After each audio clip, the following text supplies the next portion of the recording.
alhamdulillah, limpahan puja dan puji syukur kehadirat Allah Al-Malik Al-Ahad Al-Fardus Samad Alladhi lam yalid wa lam yulad.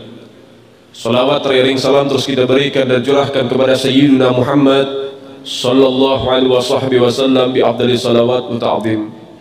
Alhamdulillah, yang sama-sama kita muliakan, kita hormati, kita kagumi, kita cintai segenap para tuan-tuan guru, para alim ulama, para masyayikh, para tokoh-tokoh masyarakat, para muallim, para mudaris, para tuan-tuan guru.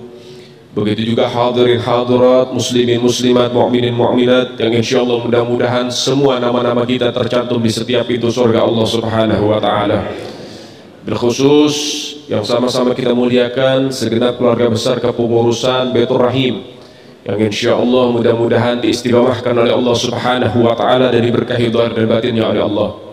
Wabil khusus saudara saya, saudara seperjuangan Al-Habib Khalid As-Segaf, dan juga akhil al-kiram Al-Habib Muhammad Ubaidillah bin Abdul Aziz bin Jindan, Al-Habib Umar Al-Hamid, Al-Habib Saleh Jamalul Lail, yang insyaallah mudah-mudahan para habaib kita dijaga oleh Allah Subhanahu wa taala, diberkahi oleh Allah Subhanahu wa taala, dilindungi oleh Allah Subhanahu wa taala, dan diridhai oleh Allah Subhanahu wa taala. Amin ya rabbal alamin. Alhamdulillah, Allah Subhanahu wa taala mentakdirkan malam ini kita bisa berkumpul menjadi tamunya Allah Subhanahu wa taala di rumahnya Allah untuk mengetuk pintu langit, untuk merayu Allah Subhanahu wa taala, sehingga Allah akan mencurahkan rahmat dan hidayah kepada kita, sehingga saat ini kita dikumpulkan oleh Allah di satu tempat yang terbaik, tempat yang dicintai oleh Allah Subhanahu wa taala. Kama qala Nabiuna Muhammad sallallahu alaihi wasallam,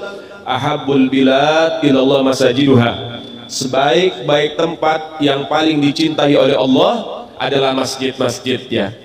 Tempat terbaik yang paling dicintai oleh Allah adalah masjid. Sehingga dengan hadis ini kita bisa mengambil kesimpulan apa? Tidaklah seorang hamba yang gemar mengisi ibadahnya di dalam masjid, melainkan dia adalah hamba yang terbaik yang paling dicintai oleh Allah Subhanahu wa taala. Nah, harapan kita mudah-mudahan kita semua diberikan kekuatan oleh Allah, anugerah oleh Allah, sehingga senantiasa kita bisa mengisi masjid-masjid kita untuk tagarrub kepada Allah Subhanahu wa taala. Dan saudara yang dimuliakan oleh Allah, saat ini dan malam ini kita berkumpul di salah satu taman surga Allah Subhanahu wa taala. Qala Rasul sallallahu alaihi wasallam, "Idza marartum bi riyadil jannah farta'u." Nabi mengatakan, bila kalian melintasi, melewati taman-taman surga, maka mampirlah. Qalu wa ma hiya ya Rasulullah? Tanya para sahabat, wahai Nabi, apa ada taman surga yang ada di alam dunia? Apakah ada taman surga yang ada di alam dunia? Maka Nabi mengatakan, qala hillatut ta'lim, wa fi riwayat ukhra hillatut dzikr. Taman surga yang ditebar oleh Allah Ta'ala di alam dunia adalah perkumpulan-perkumpulan ilmu dan perkumpulan-perkumpulan zikir.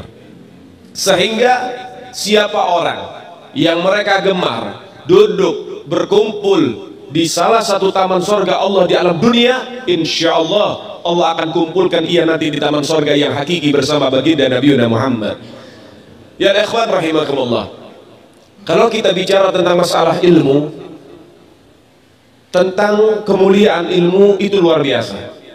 Sampai Nabi mengatakan, idza man salaka tariqan yaltamisu fihi ilma, sahalallahu lahu bihi tariqan ila jannah. Siapa orang yang gemar, ya, yang ringan langkah kakinya untuk menghadiri majelis-majelis ilmu, Allah akan permudah jalannya untuk masuk ke dalam surga Allah Subhanahu wa taala. Begitu agungnya ilmu, begitu luar biasanya ilmu, sehingga Allah menyatakan, yarfa'illahu alladhina amanu minkum walladhina utul ilma darajat. Sesungguhnya Allah akan mengangkat derajat orang-orang yang beriman di antara kalian dan orang-orang yang mencari ilmu. Darajat pakai isim jamak, artinya dengan beberapa derajat. Sebagian ulama dan semua para ulama tidak ada yang berani memvonis berapa derajat yang Allah angkat bagi orang-orang yang gemar duduk di majelis ilmu. Ulama nggak ada yang bilang, dan nggak ada yang berani memberikan daripada sekian derajat, 4 derajat, 5 derajat, nggak ada yang berani. Kenapa? Itu rahasia dari Allah Subhanahu wa taala. Keistimewaan bagi mereka orang-orang yang mencari ilmu agama Allah Subhanahu wa taala. Namun kita bisa mengambil patokan, sehingga Sayyidina Abdullah bin Abbas beliau mengatakan, baina darajatain, Di antara derajat pertama untuk mencapai dalam derajat yang kedua, khamsamiyah sanawat bil ibadah, maka dia harus tempuh dengan cara ibadah selama 500 tahun. Artinya kalau kita di sini melihat isim jama itu paling sedikit artinya 3. Dan di sini nggak ada yang tahu berapa derajat, tapi yang pasti 3. Sehingga kalau kita bisa mengambil dengan bilangan yang paling kecil, orang yang duduk di majelis ilmu, maka akan diberi pahala oleh Allah seperti dia ibadah, berarti 3 dikali 500 tahun, berarti dia dapat ibadah 1500 tahun cuma duduk sesaat di majelis ilmu. Duduk sesaat saja di majelis ilmu, kau luangkan waktu di majelis ilmu, maka kau sudah ditulis oleh Allah selama ibadah selama 1500 tahun. Hadza khususiyah li ummati sayyidina Muhammad ibn Abdullah. Ini keistimewaan bagi umat baginda Nabi Muhammad sallallahu alaihi wasallam. Di dalam kitab Nawadir karya Al-Imam Ahmad Syihabuddin, di situ ada salah satu kisah menarik. Ada seorang hamba Allah yang akan dimasukkan ke dalam neraka oleh Allah Ta'ala. Begitu banyak maksiatnya, luar biasa. Kemudian Allah panggil malaikat Jibril, wahai Jibril datang kemari. Datang malaikat Jibril diperintah oleh Allah, wahai Jibril tanyakan kepada si fulan hambaku ini, tanyakan dia, apakah dia ini ulama apa bukan? Pertama, apakah namanya seperti nama para ulama? Apakah dia keturunan ulama? Mungkin ayahnya atau kakeknya atau buyutnya ada nggak ulama? Apakah dia pernah duduk bersama ulama? Apakah dia cinta terhadap para ulama? Apakah dia ini pernah makan dan minum bareng bersama para ulama? Tanyakan sama itu orang. Datang malaikat Jibril, tanya kepada si fulan, wahai fulan, beberapa pertanyaan diajukan kepadamu dari Allah Ta'ala. Pertanyaan ini. Apa jawabannya? La ya Jibril, tidak, saya bukan ulama, gak pernah hadir majelis, gak pernah duduk sama ulama, gak pernah makan sama ulama, nama saya tidak seperti nama para ulama, saya bukan keturunan ulama, dan lain sebagainya. Datang malaikat Jibril kepada Allah Ta'ala dan mengatakan, ya Rabbi, walaupun saya tidak mempertanyakan kepada si hamba, tapi engkau ini pasti mengetahui apa jawabannya, karena sesungguhnya engkau ini adalah zat yang maha mengetahui. Kemudian akhirnya apa? Sesungguhnya hambamu mengatakan enggak ya Allah, tidak ya Rabb. Baik, wahai Jibril, tanya lagi pertanyaan terakhir. Apakah dia cinta terhadap seseorang yang seseorang itu cinta terhadap ulama? Artinya punya sahabat yang cinta sama ulama enggak? Punya daripada teman yang cinta sama ulama enggak? Tanyain. Datang malaikat Jibril tanya, kamu punya teman, punya sahabat yang cinta dengan ulama? Maka orang ini mengatakan, na'am ya Jibril, iya, saya dulu di masa hidup saya punya teman, saya punya sahabat karib, sahabat saya ini suka hadir majelis-majelis, sahabat saya ini cinta sama para ulama. Apa kata Allah? Wahai Jibril, cintanya dia kepada sahabatnya yang sahabatnya cinta terhadap ulama cukup menjadi alasan bagiku untuk mengampuni semua kesalahannya. Saat ini pindahkan dia, masukkan ke dalam surga. Cinta sama para ulama pakai wasilah itu bisa jadi satu kabar gembira, bisa masuk ke dalam surga. Apalagi bila kita cinta langsung kepada para ulama, apalagi kita punya anak ulama, apalagi kita di sini menjadi para pecinta ulama, bahkan apalagi kalau kita dicintai sama ulamanya. Jadi kalau seorang murid cinta sama guru itu biasa, tapi kalau seorang guru cinta terhadap muridnya itu baru luar biasa. Seorang murid cinta sama guru itu hal yang wajar, itu hal yang wajib, yang pasti. Tapi ketika nama si murid ada di hati guru, berarti itu murid luar biasa di hadapan gurunya. Sehingga kita harus bagaimana caranya cinta terhadap guru kita, dan kita harus berbagai macam cara untuk bisa mendapatkan cinta dari guru kita. Al-Imam Syekh Abdul Qadir Al-Jailani, beliau itu dulu begitu tabah dan sabar terhadap gurunya, sampai hampir setiap hari digoda sama gurunya, diceburin ke sungai waktu di masa-masa dingin. Tetap gak jadi masalah, tetap beliau cinta sama gurunya, ta'zim sama gurunya, dan lain sebagainya, menghormati gurunya. Mungkin kalau anak murid zaman sekarang, kalau diuji sama gurunya udah ngambek duluan. Apa ya orang sini bilang ngambek ini ya? Merajuk. Wah, rada-rada Malaysia nih, bahasa Upin Ipin. Ya, mungkin sudah merajuk dia, mungkin sudah ngambek dia sama gurunya. Itu zaman sekarang, makanya banyak murid sekarang nggak berkah. Kenapa? Hubungan sama gurunya nggak baik, hubungan sama gurunya nggak bagus. Tapi mereka orang-orang soleh, kenapa bisa berkah? Karena hubungan dengan guru mereka baik dan bagus. Syekh Abdul Qadir Jailani dijorokin ke kali dalam musim dingin sampai kedinginan, dicaci maki di hadapan teman-temannya, tetap dia tabah, tetap dia sabar, tetap dia bakti sama gurunya, tetap dia hormat sama gurunya. Sampai teman-temannya nggak tega, sampai ngomong sama gurunya, "Guru, jangan keterlaluan sama Abdul Qadir, kesian." Apa kata gurunya? "Wahai muridku, ketahuilah Abdul Qadir adalah muridku yang paling aku sayang, dan aku sedang membantu dia untuk supaya cepat menjadi wali min auliyaillah." Jadi ujian kalau dari guru itu pengangkatan derajatnya lebih tinggi lagi. Al-Habib Abdullah bin Umar bin Yahya punya guru namanya Habib Abdullah bin Tahir. Satu ketika Habib Abdullah bin Tahir datang ke rumah Habib Abdullah bin Umar bin Yahya. "Hei Abdullah, saya pengen ke kamar mandi, siapin sendal." "Baik guru." Disiapin sendal yang terbaik, sendal bagus, ditaruh, kemudian dipakai sama gurunya, masuk kamar mandi, kemudian berwudu. Itu guru keluar kamar mandi, sendalnya dilepas. Setelah sendal itu dilepas, berpisah dengan kaki gurunya oleh Habib Abdullah bin Umar bin Yahya, itu sendal diambil, bekas airnya diusap ke wajahnya, kemudian sendal itu diciumi, ditaruh plastik, ditaruh di dalam lemari, dan sampai dia meninggal nggak pernah dipakai itu sendal karena bekas gurunya. Sehingga dengan hal itu Al-Habib Abdullah bin Umar bin Yahya menjadi wali min auliyaillah yang betul-betul mendapatkan maratib yang tinggi di sisi Allah Subhanahu wa taala. Itu mereka orang-orang soleh, hubungan dengan gurunya baik. Sehingga ayo, oleh sebab itu saudara yang dimuliakan oleh Allah, perbaiki hubungan kita dengan para ulama, perbaiki hubungan kita dengan majelis-majelis ilmu, khususnya orang tua zaman sekarang. Ayo ajak anak-anaknya untuk mencari ilmu agama Allah Subhanahu wa taala. Hati-hati, ini zaman akhir. Ini zaman sudah kacau luar biasa.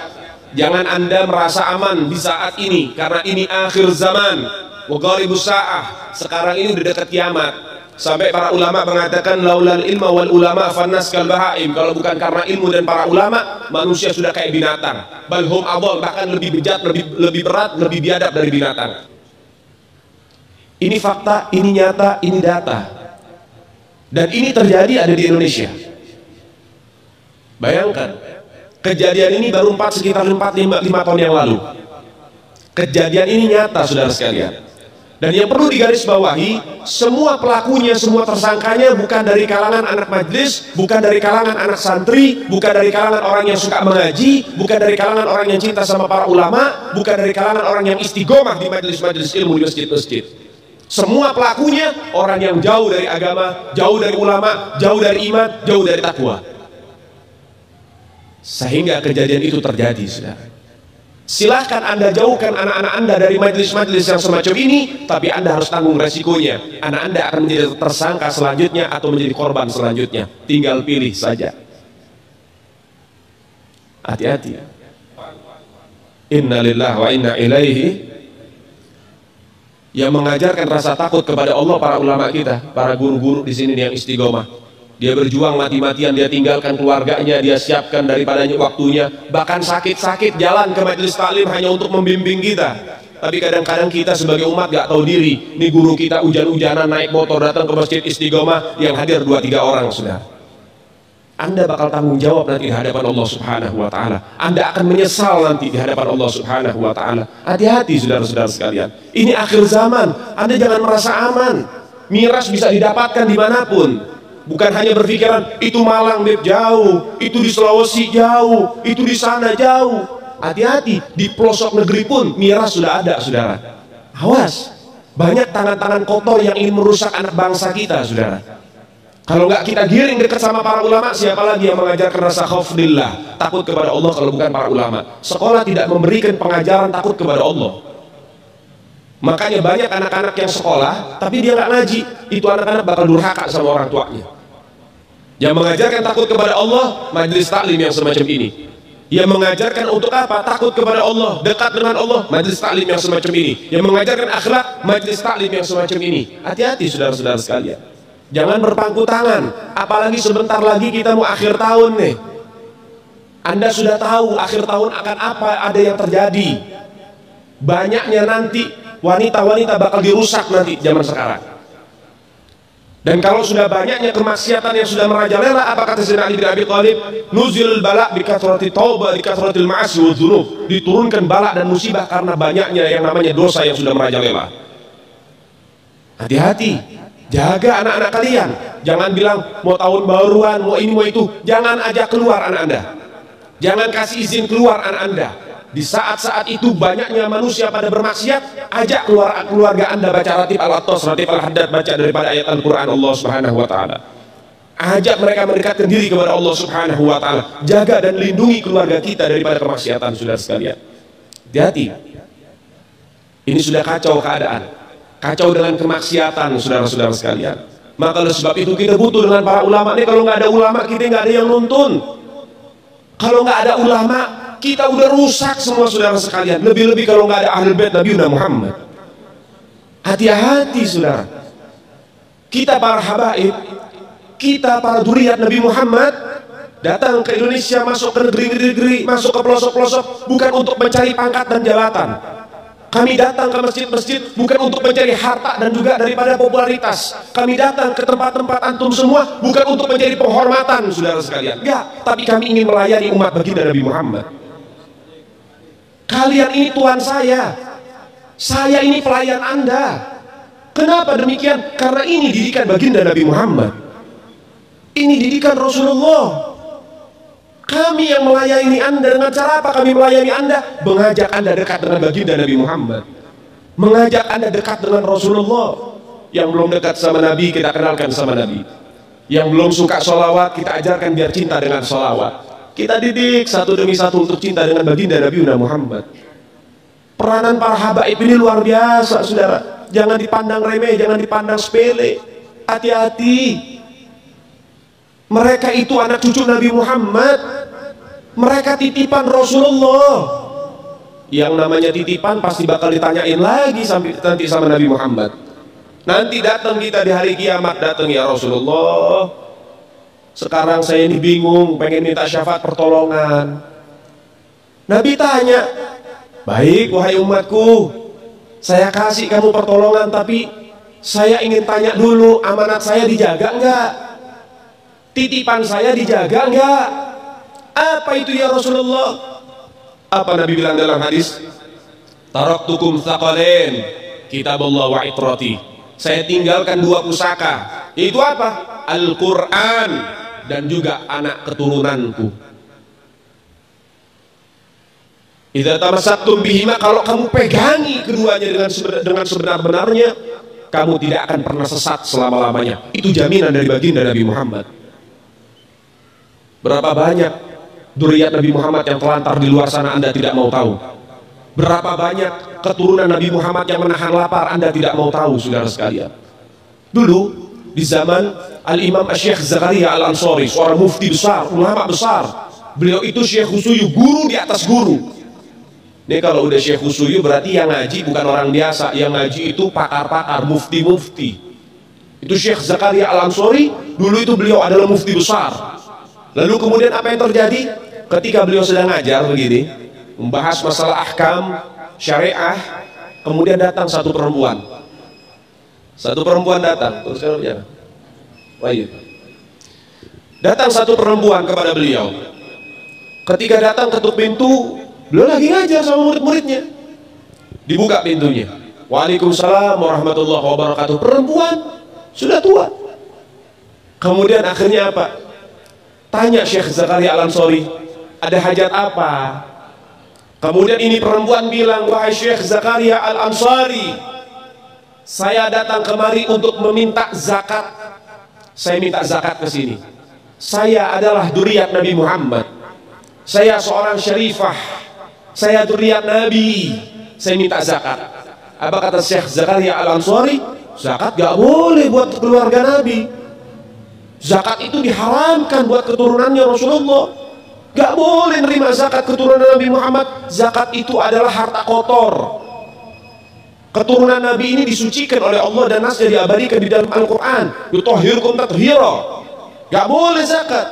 Makanya kita kalau pengen berakhlak sama keluarga Nabi, jangan kasih zakat. Kasih apa? Kasih hadiah.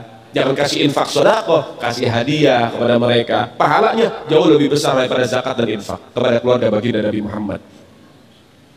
Gak boleh kamu terima zakat, kata Syekh Zakaria Al-Ansari. Apa kata ini syarifah? Wahai Syekh Zakaria Al-Ansari, kenapa saya tidak boleh zakat?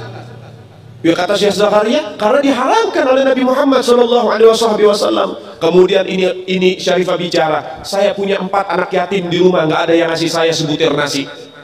Mana umat Nabi Muhammad yang bicara cinta kepada Nabi Muhammad? Mana mereka yang mengharap syafaat? Saya punya kakek, tapi mereka telantarkan anak cucu baginda Nabi Muhammad. Anak saya 3 hari belum makan, mereka anak yatim kelaparan. Saya tidak punya apa-apa dan aku adalah seorang wanita. Nangis Syekh Zakaria Al-Ansari. Mendengar jawaban demikian, kenapa? Di zaman beliau saja keturunan Nabi Muhammad banyak diacuhkan sama umat. Di zaman beliau saja umatnya Rasulullah sudah gak peduli sama keluarga baginda Nabi Muhammad. Apa yang terjadi? Beliau langsung masuk ke dalam, semua bahan-bahan makanan semuanya dikumpulkan dengan berderai air mata, dia kumpulkan, dia berikan kepada Syarifah. Ini Syarifah, hadiah untukmu, kalau nggak ada apa-apa minta kemari, saya akan jamin daripada kehidupanmu. Setelah itu baru beliau fatwakan, mulai saat ini zakat untuk keluarga Nabi Muhammad dari madrasah saya dibolehkan. Jadi ada zakat itu, ada yang memperbolehkan sampai durian Nabi Muhammad dapetin zakat boleh. Kenapa? Baitul Mal udah nggak ada dan umat Nabi Muhammad nggak peduli sama keluarga Nabi Muhammad. Ya Allah, sekarang saya pengen tanya, Nabi Muhammad kalau ada di tengah-tengah kalian, kemudian Nabi Muhammad melihat dan menyaksikan kalian nggak peduli sama keluarga Nabi Muhammad, kira-kira reaksi Nabi Muhammad bagaimana kepada kalian? Tinggal Anda bayangkan saja sendiri. Enggak, habaib datang ke Indonesia bukan untuk melas. Kami nggak diajarkan minta-minta, saudara, jangan khawatir. Habaib datang ke Indonesia bukan untuk meraup daripada harta, enggak. Kami tidak mencari jabatan, enggak. Kenapa? Itu bukan didikan dari keluarga kami. Didikan keluarga kami, lihat bagaimana Habib Salim bin Ahmad bin Jindan, saya punya kakek, keluar masuk penjara. Kenapa bisa keluar masuk penjara? Membakar semangat perjuangan masyarakat Indonesia untuk merebut kemerdekaan, saudara. Al-Habib Ali bin Abdurrahman Al-Habsyi Kuitang, beliau yang memfatwakan ketika tanggal 17 Agustus Soekarno membacakan teks proklamasi mendeklarasi daripada kemerdekaan Indonesia. Beliau di hari Jumat itu, ba'da Jumat beliau fatwakan, sekarang saya fatwakan setiap tanggal 17 Agustus wajib pasang bendera merah putih di rumah-rumah kalian. Siapa yang nyuruh? Itu fatwa Habib Ali bin Abdurrahman Al-Habsyi Kuitang. Bendera merah putih, siapa yang memberikan instruksi kepada Bung Karno untuk membuat bendera merah putih sebagai bendera Indonesia? Itu adalah fatwa Al-Habib Idrus bin Salim Al-Jufri Palu Al-Khairat. Lambang negara Garuda, siapa yang buat? Al-Habib Asy-Syarif Hamid Al-Gadri dari Pontianak, keluarga baginda Nabi Muhammad. Lagu 17 Agustus Pramuka, lagu syukur, siapa yang buat? Al-Habib Husin Al-Mutahhar dari Semarang, dzurriyyah baginda Nabi Muhammad. Jadi Anda jangan berpikir, ini habaib di Indonesia jasanya apa? Banyak, itu yang baru kecatat. Itu yang baru ketahuan. Masih banyak lagi daripada keluarga Nabi Muhammad yang tidak mau masuk buku karena perjuangannya ikhlas karena Allah dan Rasul. Banyak, saudara. Siapa Imam Bonjol? Semua pasti bilang pahlawan. Betul apa enggak? Imam Bonjol pahlawan Indonesia bukan? Pahlawan nasional bukan? Sekarang siapa namanya Imam Bonjol? Al-Habib Muhammad Syahabuddin, beliau habaib dari kalangan bin Syahab. Imam Bonjol itu bin Syahab, masih daripada kakeknya Habib Rizik, saudara sekalian. Itu keluarga daripada Nabi Muhammad, keturunan Sayyidina Muhammad. Banyak lagi dari kalangan para dzurriyyat Nabi Muhammad SAW yang jasanya besar di Indonesia, tapi kita nggak ada yang tahu. Kenapa? Karena itu kami nggak cari popularitas, kami nggak cari madah pujian, kami nggak cari tempat kedudukan, yang kami cari ridho Allah dan Rasulnya. Sehingga hal ini perlu diungkap, saudara sekalian. Bagaimana keluarga Nabi Muhammad jasanya besar, dan umat ini harus dihubungkan kembali dan dieratkan kembali kepada keluarga baginda Nabi Muhammad. Ini akhir zaman, kita semua melihat kok bagaimana gencar-gencarnya di media sosial apa upaya untuk supaya memisahkan umat Islam dengan keluarga baginda Nabi Muhammad. Upaya keras supaya habaib dibenci ada di Indonesia. Mulai Habib dengan kiai diadu, Habib dengan ustadz diadu. Mulai ada hal-hal semacam itu. Apa? Dendam politik, saudara. Gak keluar dari situ. Karena dendamnya kepada Habib Rizik sehingga akhirnya demikian. Habib Rizik itu siapa? Keluarga Nabi Muhammad, keturunan Nabi Muhammad, cucunya Nabi Muhammad. Beliau bukan penjahat kok, bukan koruptor. Beliau nggak pernah bawa lari uang rakyat. Beliau nggak pernah ngerugiin negara. Beliau tidak pernah mencemarkan nama baik negara. beliau itu bukan penjahat, saudara. Bukan penjahat. Apa masalahnya dia? Sehingga dicecar sedemikian rupa. Cuma masalah prokes doang, 4 tahun, saudara. Berapa banyak di luar sana pejabat, aparat, bahkan rakyat yang melanggar prokes, gak ada yang ditahan. Kenapa cuma Habib Rizik yang ditahan? Ini upaya untuk supaya umat Islam benci terhadap keluarga baginda Nabi Muhammad. Hati-hati, saudara sekalian. Nabi bilang, man mata ala bugdi ahlul bait mata yahudiyan aw nasraniyan. Siapa orang yang mati membawa benci kepada keluarga baginda Nabi Muhammad, dipastikan mati dalam keadaan Yahudi ataupun Nasrani, atau dalam bahasa daripada sederhananya, mati dalam keadaan murtad. Sahabat tanya, wa in sama wa shalla ya Rasulullah, walaupun orang itu puasa, walaupun orang itu sholat, apa tetap itu mati murtad? Apa kata Nabi? Wa in shoma wa shalla, walaupun orang itu puasa, walaupun orang itu sholat, kalau dia mati bawa benci kepada keluarga Nabi Muhammad, dipastikan mati dalam keadaan murtad. Ini Nabi yang punya mau, bukan kita habaib. Dan seharusnya yang membahas masalah fadailul ahlul bait, keutamaan para habaib, bukan dari mulut saya, bukan dari mulut Habib Khalid wala Habib yang lain, bukan, tapi murid daripada mulut para guru-guru kita. Mereka yang lebih punya kewajiban untuk membahas masalah ini ke umat, saudara. Kenapa? Supaya tidak ada fitnah. Kalau saya yang bicara begini, akan ada pertanyaan, itu maunya Habib, itu maunya dia, itu mah dalil buat-buatan dia. Terserah Anda. Kita tinggal menyampaikan ini dalil, menyampaikan ini syariat. Anda terima, ahlan wa sahlan, Anda berarti beruntung. Anda menolak, tanggung jawab Anda dengan baginda Nabi Muhammad dan Allah Ta'ala. Sehingga oleh sebab itu, saya pesan kepada segenap para guru-guru, dengan segala hormat, ungkap masalah ini ke tengah-tengah umat. Karena ini sudah waktunya, saudara sekalian. Perbaiki dan islah antara hubungan umat dengan duriat baginda Nabi Muhammad. Kenapa? Karena duriat Nabi Muhammad dengan umat gak bisa dipisahkan sampai hari kiamat. Saudara, antum mau buat dosa macam bagaimana, Nabi bakal tolong, saudara. Antum pengen punya dosa sebesar apa, Nabi Muhammad siapkan syafaatul uzmah, yang lebih besar lagi syafaatnya. Tenang, jangan khawatir, Nabi Muhammad gak tinggalkan Anda. Tapi semasi Anda umat Nabi Muhammad, semasi Anda meninggal, masih bawa titel pangkat umatnya Rasulullah. Tapi tadi sudah dijelaskan, orang yang mati bawa benci sama keluarga Nabi, bukan hanya umat Nabi dia keluar, saudara. Bukan hanya keluar dari umat Nabi, sampai dia keluar dari agama, keluar dari Islam, saudara sekalian. Artinya apa? Tidak ada kesempatan mendapatkan pertolongan dari baginda Nabi Muhammad. Nabi bilang apa? Fatimah bid'atun minni, Fatimah bagian dariku. Siapa yang melukai Fatimah dan keturunannya, maka dia melukai aku. Dan siapa orang yang mencintai Fatimah dan keturunannya, maka dia mencintai aku. Sehingga Nabi bilang apa? Haulai itrati, mereka keluargaku, mereka keturunanku, khuliqu min tinati, mereka diciptakan oleh Allah dari tanahku. Fawailun lil mukadzibina bi fadlihim, celaka bagi siapapun yang mendustakan daripada kemuliaan keluarga-keluargaku. Man ahabbahum ahabbahallah, siapa yang cinta dengan keluargaku para habaib, dzurriyyat Nabi Muhammad, ahlul bait Nabi, maka dia akan dicintai oleh Allah. Wa man abghadahum abghadahallah, siapa yang benci kepada keluarga-keluargaku, maka dia juga akan dibenci oleh Allah Subhanahu wa taala. Kemudian juga Nabi bilang dalam hadis yang lain, man mata bihubbi ahli Muhammad mata syahidan, siapa orang yang meninggal bawa cinta sama keluarga Nabi Muhammad, dipastikan mati dalam keadaan syahid. Di mana ada keistimewaan, di situ pasti ada siksaan dan tuntutan, saudara. Ada muridnya Habib Salim Jindan.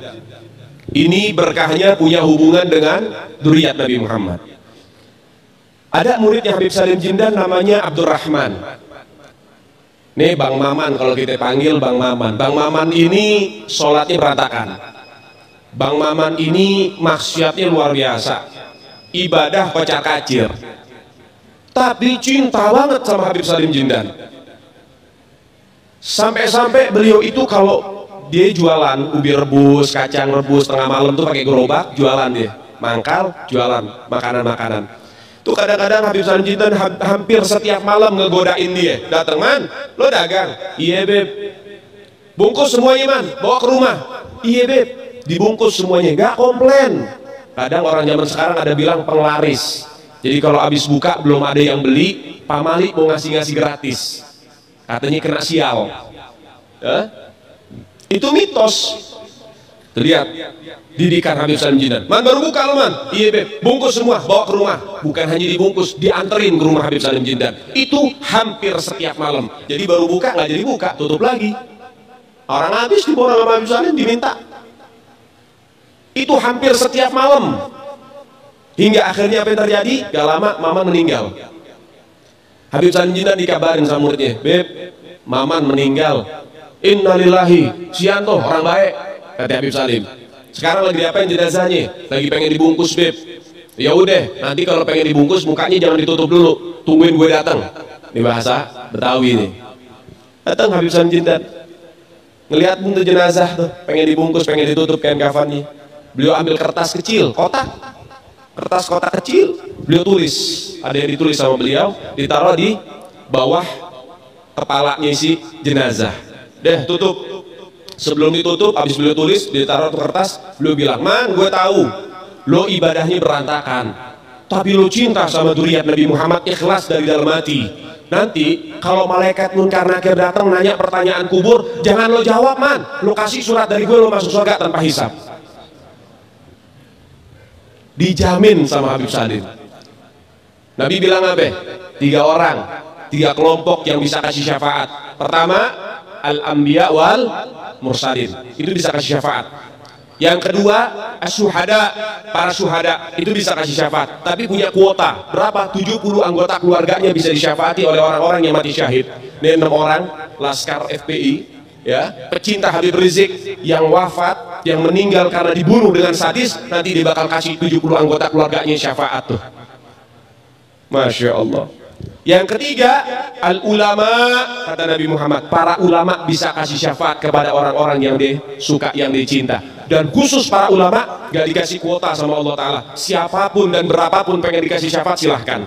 Itu berkahnya para ulama, diberikan keistimewaan sama Allah Ta'ala. Habib Salim Jindan nulis surat doa. Ada satu orang lagi, ini orang sama di zaman Habib Abdullah Haddad, cinta sama Habib Abdullah Haddad. Ketika di dalam kubur, kemudian datang malaikat Munkar Nakir, saudaranya ngelihat di dalam mimpinya. Artinya Pak, ilham dari Allah Ta'ala untuk tarbiyah buat kita dari orang-orang selanjutnya. Ini saudaranya ditanya sama malaikat, man rabbuka? Apa jawabannya? Habib Abdullah Haddad. Waduh, Tuhannya ditanya sampai Tuhanmu Habib Abdullah Haddad ini orang. Ditanya lagi, man nabiyuka? Habib Abdullah Haddad. Man kiblatuka? Habib Abdullah Haddad. Semua pertanyaan dijawabnya satu, Habib Abdullah Haddad. Dengan hal itu, karena kecintaan yang mendalam kepada Habib Abdullah Haddad, Habib Abdullah Haddad kasih syafaat. Datang ruhnya Habib Abdullah Haddad dikasih syafaat itu orang. Hubungan dengan keluarga baginda Nabi Muhammad. Baik, yang berikutnya, pembantu Al-Imam Syekh Abi Bakar bin Salim. Pembantunya Syekh Abu Bakar bin Salim itu pulang kampung mudik lama nggak balik-balik, sampai diisuin di kampung itu diinat, pembantunya Syekh Abu Bakar bin Salim meninggal udah nggak ada kabar, bertahun-tahun nggak ada kabar, udah mati itu orang, udah lama nggak ada kabar. Datang beberapa masyarakat ke Syekh Abu Bakar bin Salim, Syekh Abu Bakar bin Salim, ente nggak mau nyari pembantu lagi? Loh kenapa emang? Pembantu itu yang lama udah meninggal, udah nggak ada kabar. Apa kata Syekh Abu Bakar bin Salim? Sebentar, beliau diem. Oh enggak, masih hidup. Tanya masyarakat, loh kok bisa Syekh Abu Bakar bin Salim kok masih hidup? Apa kata Syekh Abu Bakar bin Salim? Saya cari di sorga nggak ada. Saya cari di sorga nggak ada. Kata masyarakat apa? Ya kali di dalam neraka, coba dicari dulu dalam neraka. Apa kata Syekh Abu Bakar bin Salim? Orang yang melayani keluarga Nabi Muhammad, semua tempatnya di sorga, nggak ada yang di neraka. Dia ngomong bukan orang sekelas kita.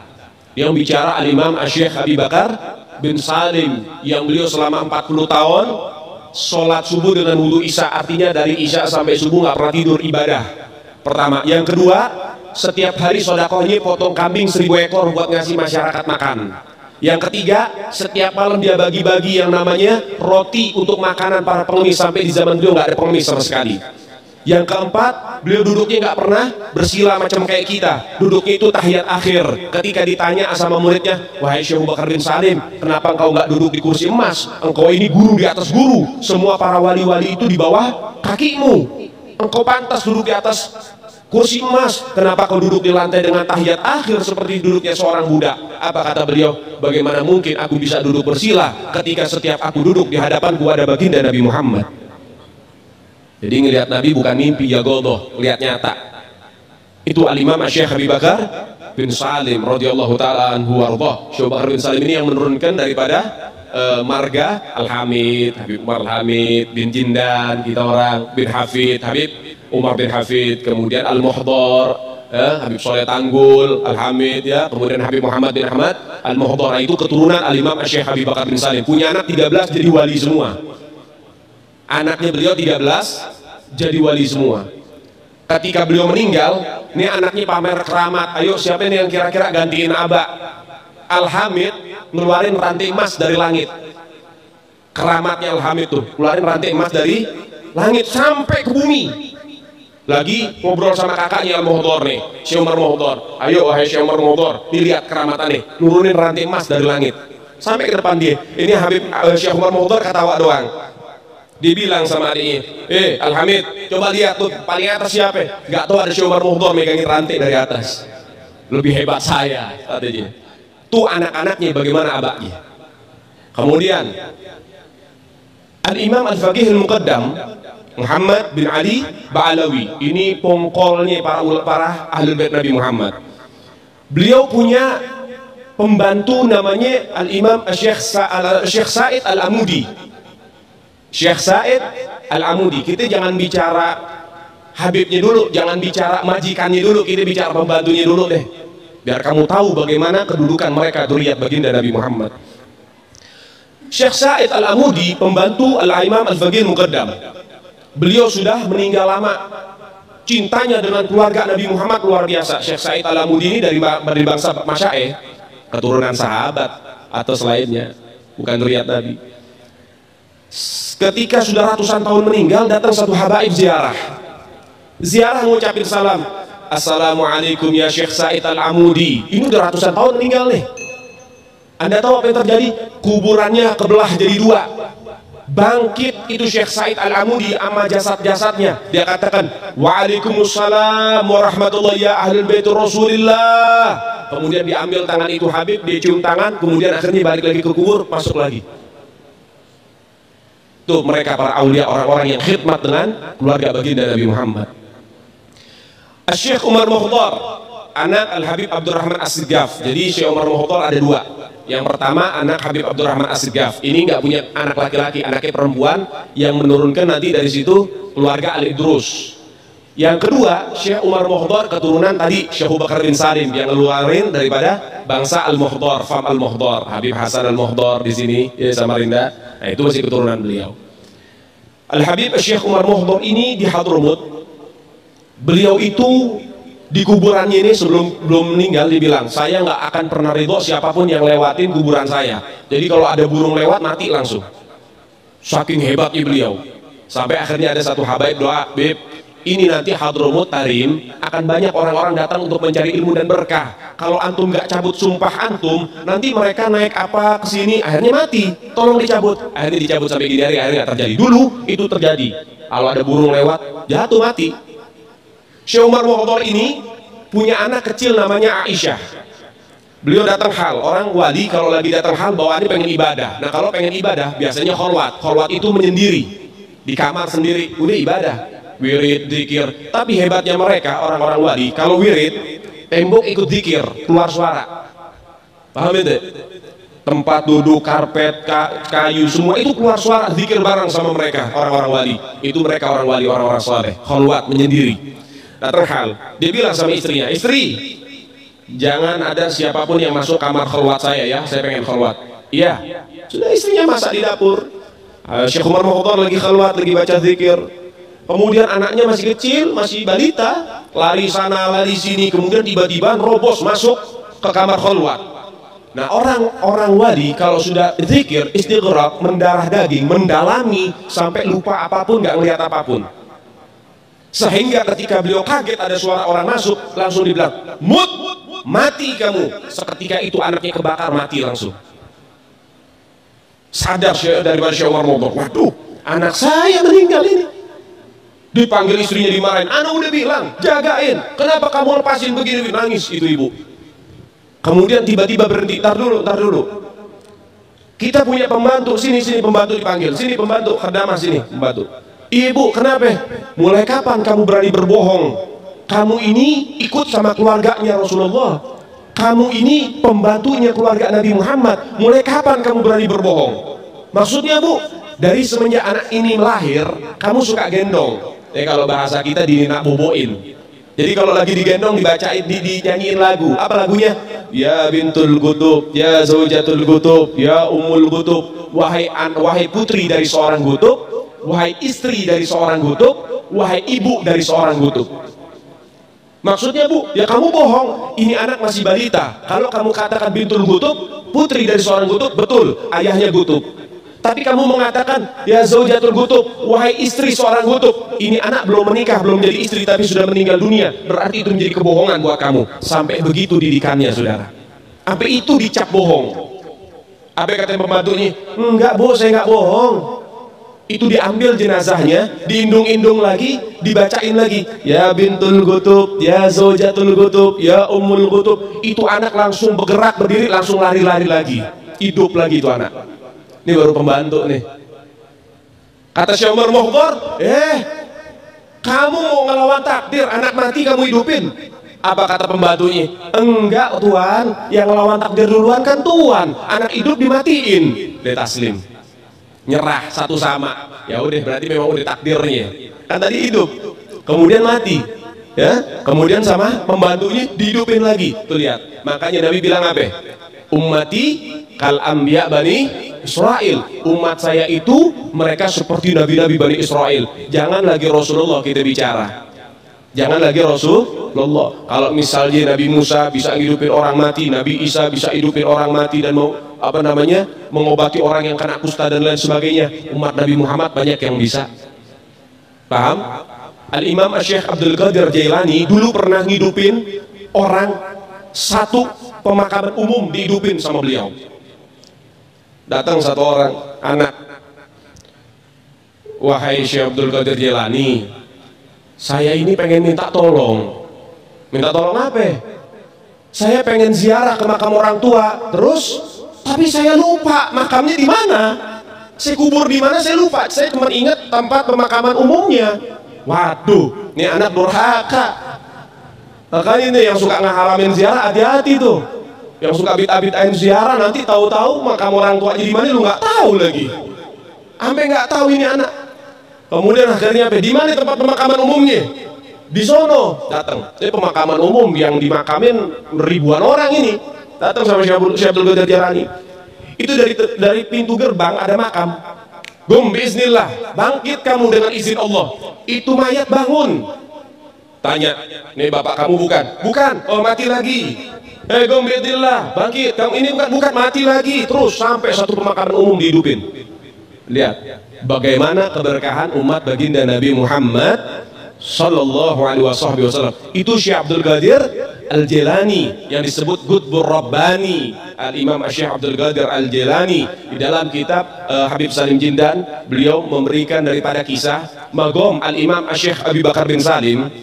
Syekh Abu Bakar bin Salim itu dulu pernah ditampakkan nama Allah Ta'ala, dibuka hijabnya, dilihatin magom semua para aulia, ma taqaddama wa ma ta'akhir, dari yang pertama sampai yang telah terakhir. Dilihatin, itu katanya apa? Seperti bintang-bintang kejora. Termasuk magomnya Syekh Abdul Qadir Jailani seperti bintang kejora. Ada dua magom yang seperti bulan dibelah dua. Ada dua magom, dua kedudukan aulia seperti bulan dibelah dua. Yang sebelah itu magomnya Syekh Abi Bakar bin Salim. Syekh Bakar bin Salim deh. Yang sebelah lagi itu magomnya seorang perempuan dari Jamalul Lail. Kalau nggak salah namanya Syarifah Hababah Alawiyah Jamalul Lail. Itu sebelah magomnya bisa sama kayak Syekh Bakar bin Salim. Syekh Bakar bin Salim, waduh, ini magom sama-sama kayak saya. Artinya lebih besar dari magom Syekh Abdul Qadir Jailani. Dicari itu perempuan, dinikahin sama Syekh Bakar bin Salim. Akhirnya magom itu perempuan diambil sama Syekh Bakar bin Salim. Dikatakan kal badrut tamam. Magom Syekh Bakar bin Salim di kala itu seperti bulan purnama sempurna. Syekh Bakar bin Salim. Yang mana beliau ini ruhnya pernah diturunkan oleh Allah lebih dulu sebelum beliau dilahirkan untuk menolong kakeknya yang masih bujangan waktu pengen dirampok. Itu Syekh Abu Bakar bin Salim. Jadi kalau kita bicara tentang bagaimana para ahlul bait Nabi Muhammad, luar biasa. Tapi saudara, sekali lagi saya katakan, yang bisa cinta sama keluarga Nabi bukan semua orang. Yang bisa cinta itu orang pilihan yang Allah pilih. Kalau kau punya cinta kepada Rasul kakeknya, kau akan bisa cinta kepada cucunya. Kalau kau cinta kepada cucunya, kau akan tambah cinta kepada kakeknya, karena kau pasti kagum kepada cucunya, apalagi kepada kakeknya. Jadi kalau bukan pilihan Allah, dengar ceramah saya, dengar cerita semua kiai, semua ustadz, semua habaib tentang kemuliaan habaib, tetap gak bakal cinta sama zuriat Nabi. Ingat, kalau sudah khatamallahu ala qulubihim wa ala sam wa ala absar Risyawat walahum adzabun adzim. Kalau sudah hati dimatikan oleh Allah, telinganya itu tuli, bukan tuli di dalam lahiriah, tapi batiniah. Dikasih nasihat pasti nolak. Apa ini Habib baru kemarin sore lahir, tuaan juga saya, lebih tahu saya. Pakai sosokan bicara lagi. Dia menolak. Matanya akan menolak. Bagaimana Allah Ta'ala kirimkan balak dan musibah, semuanya Allah tumpahkan karena kebanyakan kemaksiatan. Tetap aja yang dolim-dolim, yang rampok-rampok, yang suka fitnah jalan terus, yang hasud jalan terus, yang benci sama ulama jalan terus, tetap gak bakal berubah. Kenapa? Hati sudah dimatikan oleh Allah Ta'ala. Na'udzubillahi min. Hanya satu yang bisa menyadarkan mereka. Apa? Siksa dari Allah Subhanahu wa Ta'ala. Maka oleh sebab itu sadar sebelum disiksa. Mudah-mudahan hati kita selamat. Mudah-mudahan hati kita cinta sama keluarga Nabi Muhammad. Mudah-mudahan hati kita mahabbah sama Sayyidina Muhammad dan keluarganya. Mudah-mudahan hidup kita berkah dunia sampai akhirat. Mudah-mudahan jangan sampai hati kita ada cacat benci keluarga Nabi Muhammad, sampai ada hasud, iri, dengki kepada keluarga baginda Nabi Muhammad. Mudah-mudahan kita yang kumpul sama para habaib dikumpulin sama baginda Nabi Muhammad. Mudah-mudahan kita semua yang cinta sama para habaib, para kiai, para ulama akan mendapat cinta dari baginda Nabi Muhammad. Mudah-mudahan kita punya wajah-wajah kita dipandang sama Rasulullah dengan pandangan mahabbah, dengan pandangan kerinduan, pandangan kecintaan. Jadi kalau Nabi gak nemuin kita, mudah-mudahan Nabi bakal cari kita, bakal kasih syafaat buat kita semua. Dan mudah-mudahan keluarga besar kita dijaga sama Allah dengan sebaik-baik penjagaan, diberi hidayah dengan sebaik-baik hidayah dari Allah Ta'ala. Mudah-mudahan keluarga kita jadi sakinah, mawaddah, warahmah. Mudah-mudahan kita punya anak-anak menjadi anak-anak yang soleh dan soleha. Mudah-mudahan kita punya keluarga bisa mendapatkan husnul khatimah. Mudah-mudahan kita mendapatkan berkah dalam rezeki kita setiap waktunya, sehingga gak akan masuk kepada perut anak dan istri kita kecuali daripada harta yang halal yang barokah. Dan mudah-mudahan dosa-dosa kita diampuni oleh Allah Subhanahu wa Ta'ala. Rabbi fanfa'na bi barakatihim wahdinal husna bi hurmatihim wa amitna fi tariqatihim wa mu'afati minal fitani. Ya Allah ya Rabbana ya Karim, ya Allah ya Rabbana ya Rahim. Ya Allah ya Rabbana ya Karim, ya Allah ya Rabbana ya Rahim. Malam ini kami bermunajat kepadamu ya Allah. Ya Rabb, jaga para ulama kami ya Allah. Jaga para ulama kami ya Allah. Jaga para kiai kami ya Allah. Jaga guru-guru kami ya Allah. Jaga para zuriat Nabi Muhammad ya Allah. Ahlul bait ruslimatuhurihum amanul ardi fadzakiri. Mereka keluarga Nabi Muhammad, kesuciannya nasnya diabadikan di dalam Al-Quran, dan mereka lah penyebab engkau berikan keamanan kepada seluruh penduduk alam semesta ini ya Allah. Jangan pisahkan kami dari zuriat Nabi Muhammad ya Rabb. Ya Rabb, kau sudah pisahkan kami dengan Rasulullah 1400 tahun yang lalu. Jangan pisahkan kami kembali dengan Nabi Muhammad. Jangan pisahkan kami kembali dengan keluarga Nabi Muhammad. Ya Rabb, temukan kami dengan Rasulullah. Kami hidup cinta kepada Nabi Muhammad. Kami hidup penuh cinta kepada keluarga Nabi Muhammad. Ya Allah, ampuni kesalahan kami zahir dan batinnya ya Allah. Ya Allah, ampuni kesalahan kami ya Allah. Kesalahan kami sudah banyak ya Allah. Kesalahan kami sudah melampaui usia kami ya Allah. Kesalahan kami sudah menghabisi diri kami ya Allah. Mungkin pahala kami tidak ada artinya dibanding dengan dosa-dosa yang kami miliki ya Allah. Tapi pengampunanmu sungguh luar biasa ya Rabb. Anta Ghafurur Rahim. Engkau maha pengampun lagi maha berkasih sayang ya Allah ya Rabbana ya Karim. Kami punya dosa masing-masing ya Allah. Ampuni dosa-dosa kami ya Allah. Ya Rabb, kami punya anak ya Allah. Jaga anak kami ya Allah. Jadikan anak kami sebagai penghafal Al-Quran ya Allah. Jadikan anak kami jadi anak yang soleh dan soleha ya Allah. Jadikan anak kami menjadi orang yang bisa menghidupkan sunnahnya Nabi Muhammad. Jangan jadikan anak kami menjadi pecandu narkoba ya Allah. Jangan jadikan anak kami menjadi seorang pezina ya Allah. Jangan jadikan anak kami menjadi anak yang durhaka ya Allah. Kami titipkan anak-anak kami kepadamu ya Rabb. Ya Allah, jangan cabut nyawa kami sebelum kami melihat anak kami menjadi anak-anak yang bakti kepada orang tuanya ya Allah. Ya Rabbana ya Karim, ya Rabbana ya Rahim. Semua di tempat ini punya orang tua ya Allah. Panjangkan usia orang tua kami ya Allah. Berikan sehat walafiat kepada mereka ya Allah. Orang tua kami yang sakit, hilangkan penyakitnya ya Allah. Berikan kebahagiaan kepada mereka ya Allah. Tapi ada di antara kami yang orang tua kami sudah wafat meninggal dunia ya Rabb. Jadikan kuburannya raudhah min riyadil jannah. Angkat derajatnya ya Allah. Ampuni kesalahannya ya Allah. Ya Rabbana ya Karim, dekatkan kedudukan orang tua kami dengan baginda Nabi Muhammad. Ya Rasulullah, kami titipkan orang tua kami yang telah tiada ya Rasulullah.